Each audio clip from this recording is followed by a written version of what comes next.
Thanks for joining me today at Harris Financial Coaching. Today, we're going to discuss budgets. Let's get to it. Budget. Does this word sound foreign to you? Do you look at your bank statement and not know where all the money's gone? You work hard for your employer on a weekly, monthly, yearly basis, and you should profit from the bottom line that you bring in.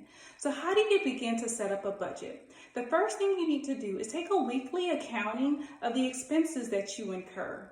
Then take a look at your monthly expenses, such as your utility bill, your phone bill. Write down your income that you have coming in and subtract your monthly expenses that you have from that. This way you can determine your bottom line. This will be your disposable income. When you determine your disposable income, you can set up a savings account. Then you can have that savings account for trips such as vacations or even an emergency fund. Reach out to me if you want to find out more about setting up a budget. You can contact me at www.harriswealthcoach.com. Don't forget to like and subscribe if you found value in what you heard here today. Thanks for joining me.